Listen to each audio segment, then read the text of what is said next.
Faqatalahu tumuli mateni apa Sahm Gorib ing man. An Anas bin Malik radhiyallahu anhu. Hadis dari sahabat Anas ibnu Malik radhiyallahu anhu. Anak Umar Rubai temen sedune Umar Rubai bintal Barra anak putrine Barra. Wahia utawi Umar Rubai bintul Barra iku Ummu Harithah. Ummu Harithah Ibnu Suraqah anak lanang Suraqah. Atat wis nekani sapa Umar Rubai An-Nabiyya ing Nabi sallallahu alaihi wasallam faqala tumuli ngomong sapa Ibnu Rubai Umar Rubai ya Nabi Allah Nabi ini Allah ala tuhaddithuni ana ta ora ana ta mboten ngabari sinten panjenengan ni ing ingsun an Haritsata saking kabare Haritsah kang wis meninggal dunia wa kana lan ana sinten Haritsah iku kutila wis den sedani sapa Haritsah yauma Badrin ing dalem ari kalane dina perang Badar asobahu ngenani ing Haritsah apa Sahmun Gorbun anak panah kang asing fa ing kana lamun ta ana sapa Haritsah ana iku fil jannati ing dalem surga sabar tumeka sabar sapa ingsun wa ing kana lamun ta ana sapa Haritsah iku kaya dzalika sak liyane surga ana ing surga istihatu mongko nemen-nemen sungguh-sungguh sapa ingsun alaihi ing atase Haritsah fil bukai ing dalem nangis-nangis geru-geru kala dawuh sinten Rasulullah sallallahu alaihi wasallam ya Haritsata wahai Haritsah inna sesungguhnya surga itu jinanun piro-piro surga fil jannati ana ing dalam surga kono. Wa inabna kilan temen sedune anak lanang sira iku asoba wis ngenani sapa anak lanang sira al firdausa ing surga firdaus al a'la kang dhuwur.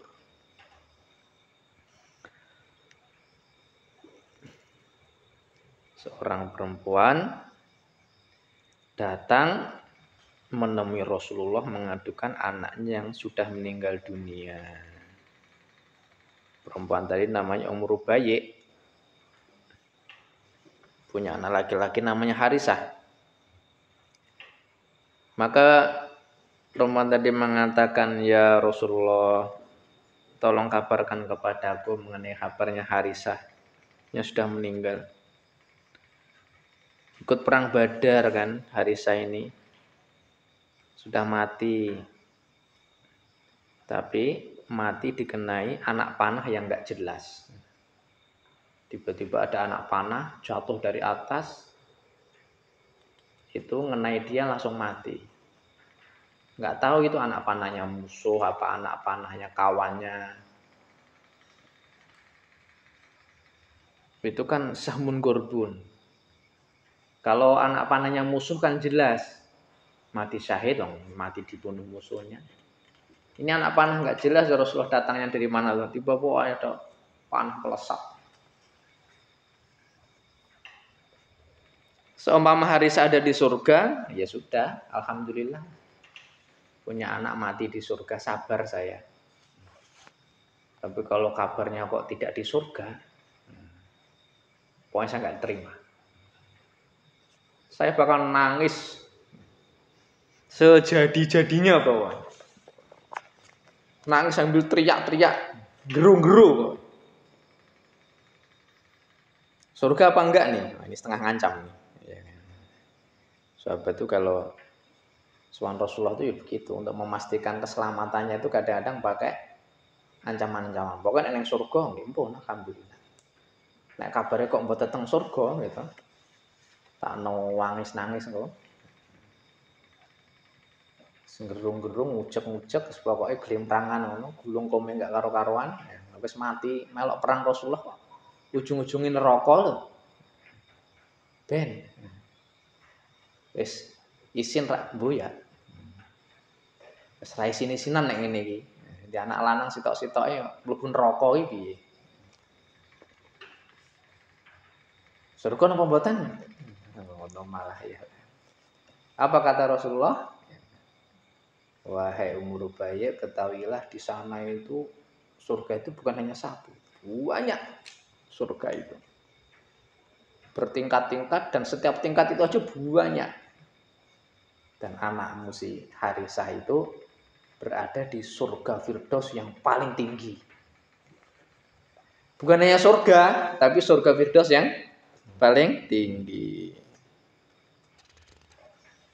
Enggak ada lanjutannya ceritanya. Terus kira-kira dengar begitu gimana dia? Ya senang cingkrak-cingkrak gitu ya. Alhamdulillah, gak rugi dia anak ya kan. Mati rak ya boya, sesuk gawe neh. Gitu kan. Wah, pokoknya mati neh gawe neh, mati neh gawe neh, ya.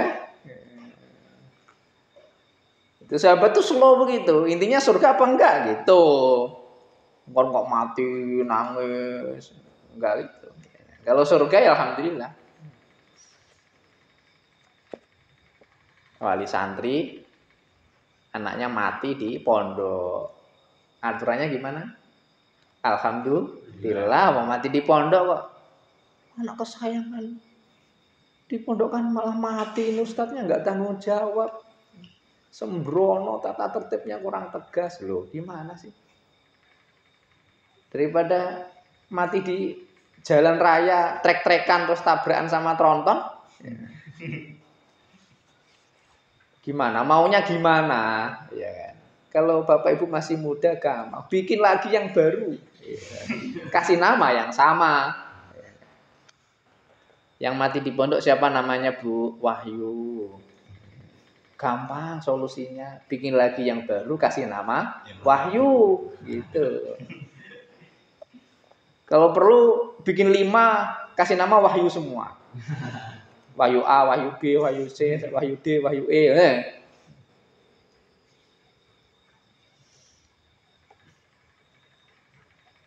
Jadi jangan diambil hati dalam-dalam. Oh, pokoknya kami gak terima kan kami tuntut ustadznya, kiainya, pondoknya, tuntut aja semua, silahkan aja.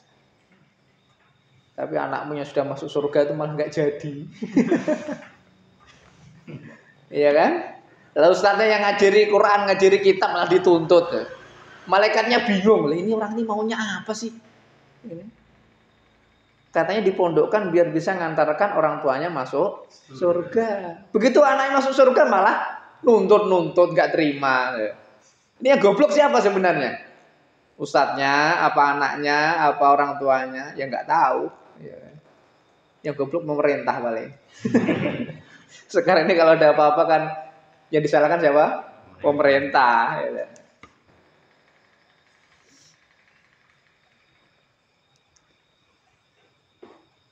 Sahabat tuh kehidupannya yang paling serius itu pokoknya yaitu surga apa neraka. Kematian, biasa sahabat. Karena orang perang lu yang mati 10.000 gitu ya. Kirim pasukan. Kemana ini? Perang Punen. Yang mati berapa? 2.000, 3.000. Artinya dalam waktu bersamaan tercipta 3.000 janda. Ya kan itu kan. Kalau pasukannya yang mati 5.000 berarti tercipta 5.000 janda. Kalau yang mati 10.000 berarti tercipta 10.000 janda. Satu Madinah itu. Satu Madinah itu kan kota lah kayak Purwodadi sampai sini. Nah, terus janda yang jumlahnya 1.000, 2.000, 3.000 itu diapakan? Maksud dianggurkan. Ya dinikahi sama kawannya yang masih hidup. Itu caranya itu. Yusuf punya istri, Yusuf mati, ganti Dilan nikahi istrinya. Tuh. Ternyata Dilan duluan yang mati. Cepet-cepet setelah idahnya terus dinikahi. Gitu. Slow aja.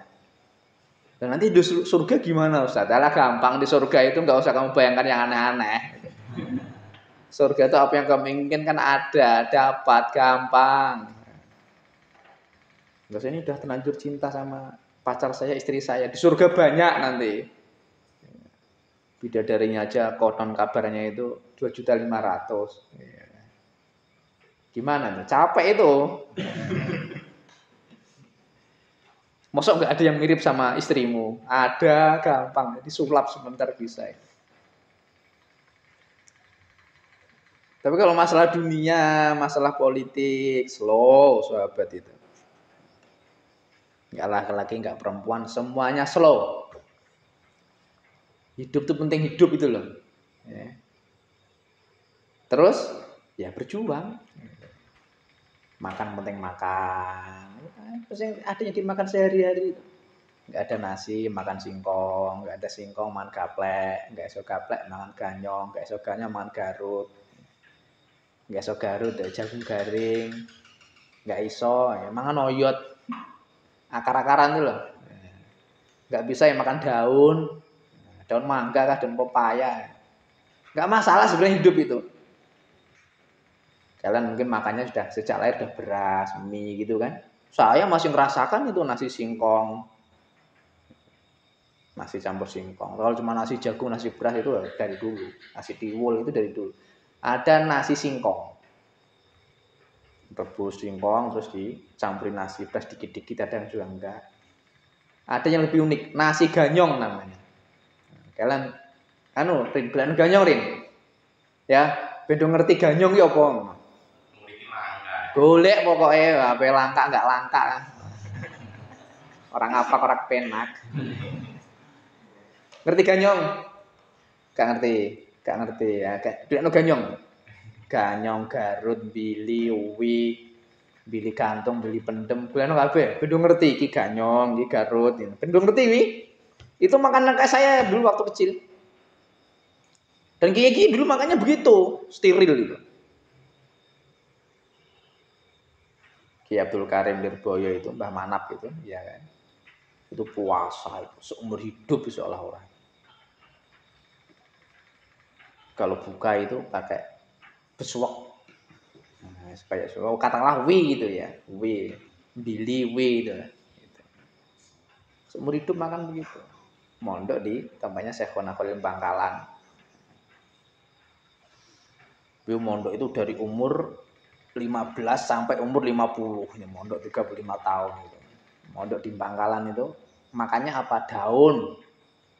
Daun pace. Mengkudu itu. Gitu. Nah, kita ini masih makan buah. Walaupun buah ganyong, buah singkong ya. Itu makan daun pace. Apa itu? Mengkudu daunnya lagi. Bertahun-tahun sampai badannya jadi hijau. Berarti kita ini makmur. Kamu tinggal pilih itu. Mujahadah yang puasa begitu gitu ya. Atau pilih yang makannya banyak tapi ngaji sungguh-sungguh, dakwah sungguh-sungguh. Perbaikan sungguh-sungguh. Tinggal milih aja sebenarnya kita ini sekarang ini. Tinggal pilih naik sepeda ondel bisa, naik motor bisa, naik bis bisa, naik kereta bisa, naik kapal bisa, naik pesawat bisa. Bisa semua. Zaman dulu kira-kira kalau orang mondok itu naik apa? Naik kaki ya. Jalan kaki. Sekarang ini nggak punya duit ya. Nyegat truk-truk itu yang lewat itu. Nunut Pak. Boleh. Apalagi truk-truk yang di belakangnya itu di pantatnya ada gambar kiai itu pasti boleh. Karena ada truk-truk yang begitu kan. Ada gambarnya Mbah Mun, ada gambarnya Gus Bah, ada gambarnya Habib Syekh, ada gambarnya Gus Miftah. Walaupun gambar kita belum ada di situ ya kan. Wah, ada gambarnya Mbah Mun. Berhenti. Saya ini muridnya Mbah Mun. Naik. Ngaku aja gambarnya siapa. Gitu ya.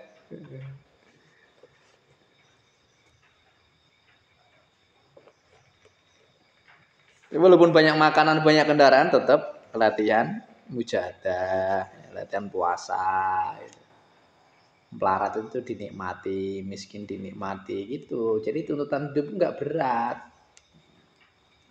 Jadi punya uang 10.000 itu udah alhamdulillah. Ditakdirkan jadi kiai panggung, amplopnya banyak. Jadi orang kaya namanya.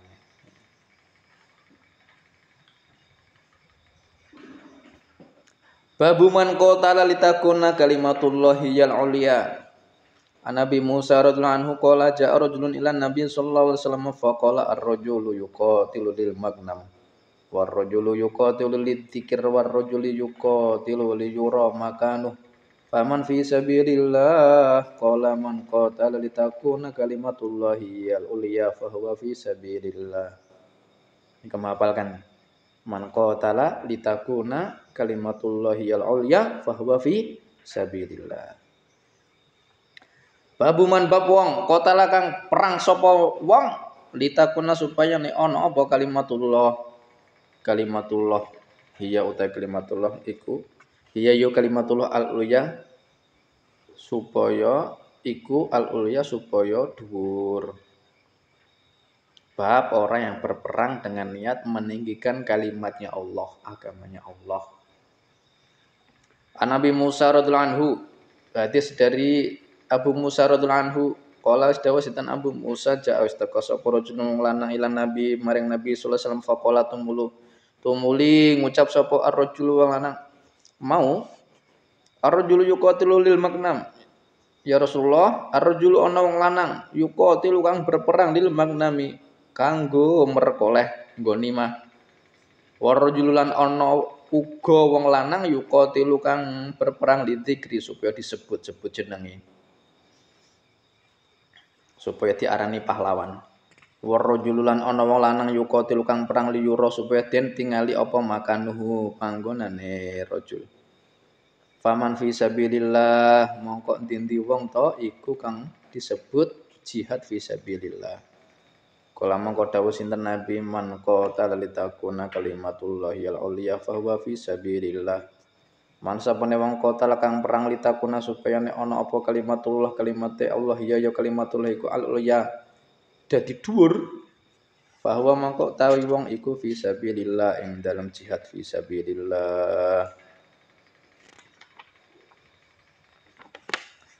Babul gusli ba'dal harbi wal qital. Babul gusli bab adus ba'dal harbi yang dalam sawise perang wal qital lan perang tegese perang. Ana Aisyah radhiyallahu anha saking Aisyah radhiyallahu anha anna Rasulullah sallallahu alaihi wasallam lama roja'a rikalane kumpul sinten Nabi yaumul khandaqi ing dalam dina khandaq. Khandaq atau Ahzab ya, itu satu perang namanya dua. Disebut Khandaq bisa, disebut Ahzab bisa. Tapi kalau dalam Al-Quran sebutannya Ahzab, Suratul Ahzab. Tapi kalau dalam bahasa penyebutan disebut Khandaq. Karena ciri khas waktu itu adalah Khandaq parit. Khandaq itu parit. Parit yang ada di Khandaq sana. Sekarang jadi jalan. Sampai-sampai dari pom bensin itu. Perang besar, gabungan, koalisi. Ya Salman Al-Farisi ikut itu. Wa wadu'alan nyelehake sinten Nabi asilah ing senjata waktu asalan adu sinten Nabi. Fa tahu mongko nakani ing Nabi sapa Jibril malaikat Jibril. Wa qata sobat teman-teman wis ngenani ing Nabi berarti ing Nabi. Rosahu ing kepala Nabi al-gubaru. Debu-debu. Faqala mongko ngucap sapa Jibril waktu tasilah kamu meletakkan senjata kamu wahai Rasulullah. Fa wallahi ma wada'tuhu fa wallahi mongko demi Allah ma wada'tuhu ora nyaleh ke senjata sapa ingsun. Faqala mongko dawuh sinten Rasulullah sallallahu alaihi wasallam fa aina kemana sekarang kita berangkatnya? Qala jawab sinten Jibril hahuna wa auma ila bani Quraidah. Hahuna kesana, hahuna ing kono panggonan. Wa auma alan wa isyarat sinten Jibril ila bani Quraidah maring nuju maring bani Quraidah. Qalat mongko dawuh sinten Aisyah fa kharajatu muli miyos sinten Nabi ilahi maring bani Quraidah. Sinten Rasulullah sallallahu alaihi wasallam. Rasul langsung berangkat perang menuju Bani Quraidah. Babu man qatala takuna kalimatul ya ulya.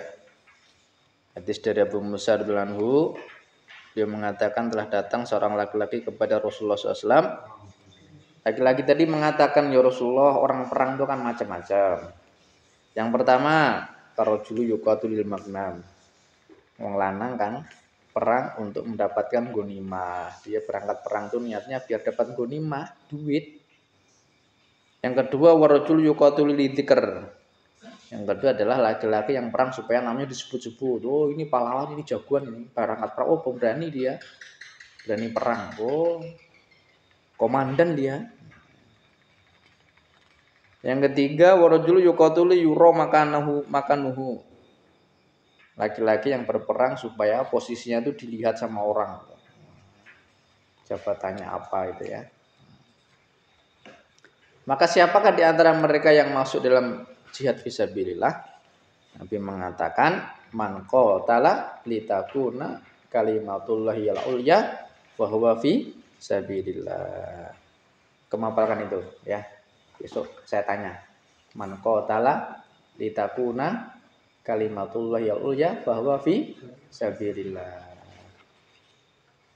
Garis bawahi dihafalkan. Besok setoran hafalan itu. Man qatala litakuna kalimatullahi al-ulya fa huwa fi sabilillah.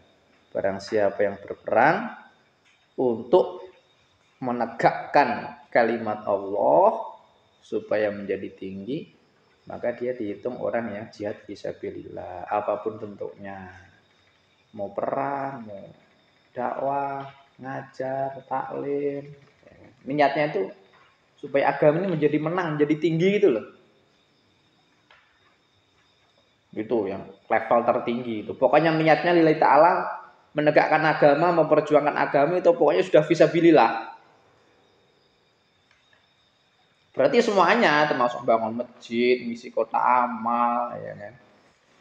Mungkin termasuk nyari donatur, nyodorkan apa. Ya, untuk syiar umpamanya.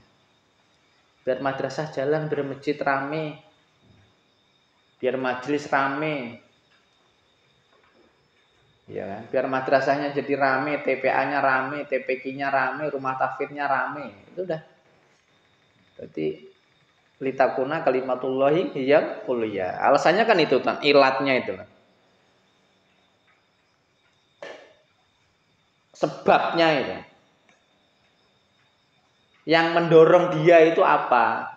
Asalkan yang mendorong adalah biar agama ini menjadi tinggi, biar kalimat tauhid itu dikenal, biar sunnah Rasulullah itu dikenal sama orang, maka dia termasuk jihad fi sabilillah. Ya, diniati itu semuanya itu, biar kita termasuk fi sabilillah itu. Orang kerja, mondok nggak di duit ya kerja, ya nggak masalah sebenarnya. Mau kerja bangunan kan kerja apa? Nanti kalau dapat duit beli kitab, biar untuk dakwah, meninggikan kalimat Allah. Berarti fisabilillah. Asalkan perkara yang mubah, jawas, diniatkan untuk fisabilillah, maka termasuk jihad. Jangan perkara-perkara yang makruh, yang haram diniati begitu, jangan. Kamu kok ngerokok itu niatnya apa? Biar agama Allah menjadi menyebar. Enggak ada itu. Itu namanya wong songong. Iya dah. Kamu kok pacaran itu niatnya apa? Ini orang Kristen, Ustaz. Saya pacari nanti biar masuk Islam dia. Iya. Itu nafsu kamu itu. Itu namanya liyakuna zakaruka kok iman. Biar burung kamu bisa bangun. Itu bukan litakuna kalimatul ulya. Itu yang tegak burung kamu, bukan agama Allah itu. Iya dah. Paham sob? Coba pacaran terus.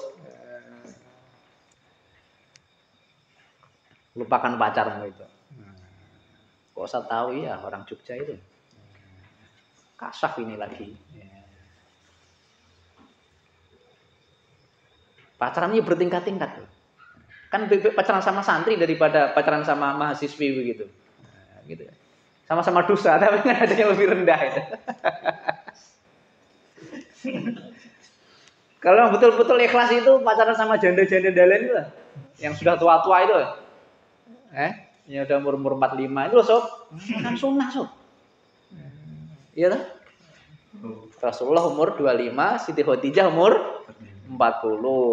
Ya, kan 40 45 kan beda-beda tipis lah. Jadi kalau kepergok itu ada dalilnya gitu loh. Dan dalilnya kan kuat betul itu. Kamu kok pacaran sama janda toh, Han?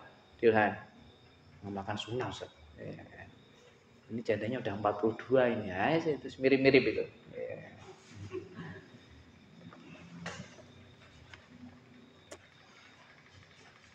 Tapi itu goblok. Kayak enggak ada yang lain aja. Birin itu ditawari, pilih janda apa perawan, Rin?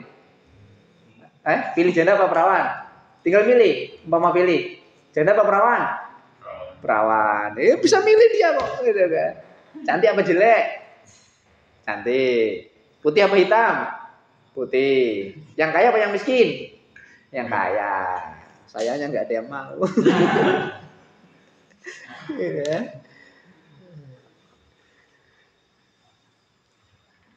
Tapi apapun bentuknya, asalkan hati kamu tulus itu ya nanti Allah yang menilai. Kita kan nggak bisa menilai itu. Karena akhirnya bingung.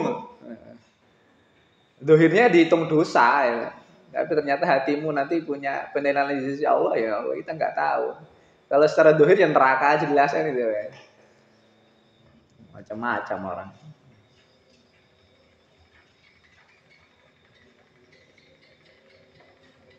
Kemudian bab mandi setelah perang. Setelah jihad mandi. Gimana itu? Dari Asyar bilangnya sesungguhnya Rasulullah SAW ketika perang Khandaq sudah selesai maka beliau pulang balik senjatanya ditaruh kemudian mandi. Maka tiba-tiba malaikat Jibril datang. Ya Rasulullah, sudah ya kok senjatanya ditaruh itu. Aku aja belum meletakkan senjata. Rasul juga, belum senjata belum saya taruh, belum. Emangnya ada apa? Kemana lagi ini? Langsung Jibril ngasih isyarat sana. Hahuna. Wa oma ila Bani Quraidah. Bani Quraidah yang ditunjuk sama malaikat Jibril. Udah berangkat. Rasul keluar lagi, berangkat lagi, perang lagi. Ngomandu perang. Rasul itu bukan kok ikut perang tangting-tangting enggak gitu. Sehingga dalam sejarah itu belum pernah ada orang yang dibunuh langsung oleh Rasulullah Shallallahu Alaihi Wasallam. Gitu. Kenapa? Sebagian para ulama mengatakan bahwa ada di dalam riwayat bahwa seburuk-buruk orang adalah orang yang membunuh Nabi atau orang yang dibunuh oleh Nabi. Seburuk-buruk manusia adalah manusia yang membunuh Nabi atau manusia yang dibunuh oleh Nabi. Lah Rasulullah tidak mau itu. Beliau tidak mau membunuh orang, walaupun itu orang kafir. Biar orang tadi tidak termasuk seburuk-buruknya orang. Nempeleng ulama ini yo jelek toh. Apalagi bunuh ulama. Gunjing ulama aja jelek. Katanya darah daging ulama ini beracun.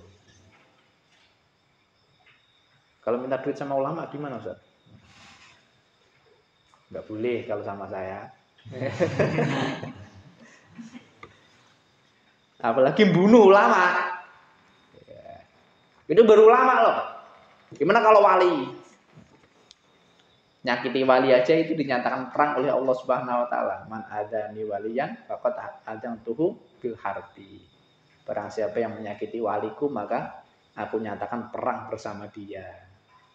Maka hati-hati itu memusuhi orang iman, apalagi yang soleh, apalagi sibuk dengan agama, apalagi yang khusyuk, apalagi yang terjaga ya. Jangan, nggak usah musuhi orang-orang begitu, kuat nanti.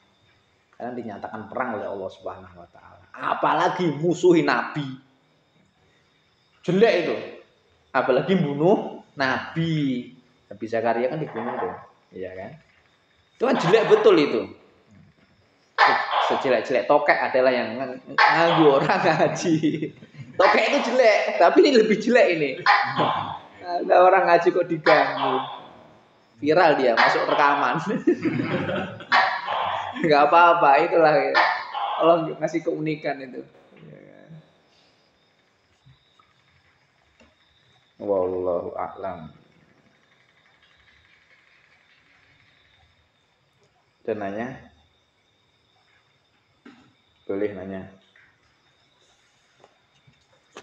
Alat di suni.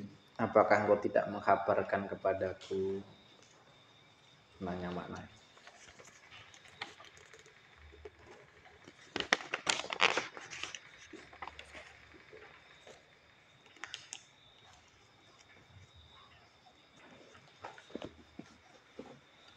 Apa lagi?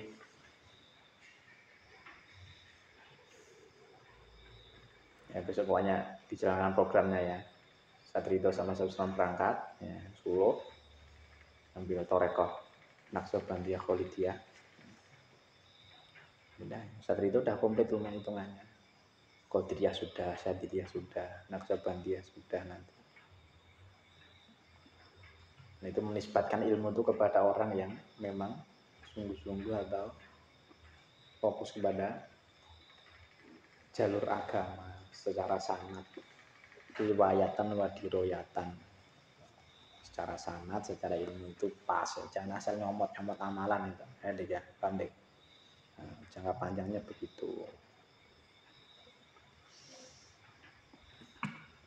Para kiai itu guyon, kalau ingin kaya ikut Thariqah Syadziliyah. Kenapa? Semua mursyid Syadziliyah itu sampai pendiri Thariqah sendiri Imam Syadzili itu orang-orang kaya raya.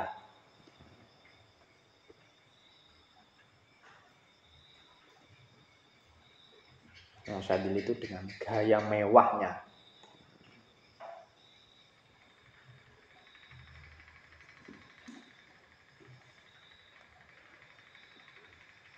Tapi niatnya yang lurus ya. Sehingga ngaruh ya, karena guru-gurunya kaya, akhirnya orang-orang yang ikut Thariqah Syadziliyah itu jadi kaya-kaya. Jadi kalau kita ngambil ilmu dari orang kaya, nanti kita bisa kecipratan kaya. Tapi kalau kamu ngambil amalan dari orang miskin, kamu nanti ikut miskin, ya.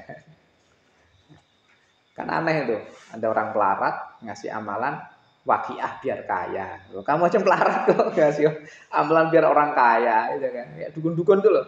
Dukunnya pelarat tapi ngasih jimat kepada orang biar kaya. Itu yang goblok siapa itu? Goblok dua-duanya. Gurunya nggak sholat, maka nanti kamu ngambil ilmu dari dia ikut nggak sholat, jadi malas. Gitu. Ngaruh itu. Nah sekarang itu sebenarnya pembangunan pondok itu saya suruh yang sholat semuanya. Biar yang tinggal di pondok itu semangat sholat. Ngaruh tempat itu. Nanti mau kita rubah begitu pokoknya. Yang kerja itu yang sholat. Ngaruh jadi semangat ya. Kalau yang kerja nggak sholat, nanti yang nempati pun jadi malas untuk sholat. Ngaruh namanya. Apalagi amalan. Hati-hati. Kalau ngambil amal hindalin nggak usah. Hindalin sudah hafal semua. Kamu kan nggak tahu orang itu. Yang tahu tuh kami. Alhamdulillah dulu bisa kita kumpulkan, kita satukan, musyawarah bareng gitu. Gitu ya. Kalau minta doa kan boleh dong. Tapi kalau minta amalan jangan, paham enggak? Minta doanya Mbah, boleh, mau minta doa kok. Gitu loh. Minta doa sama siapa saja kan boleh toh. Tapi kalau minta amalan enggak usah.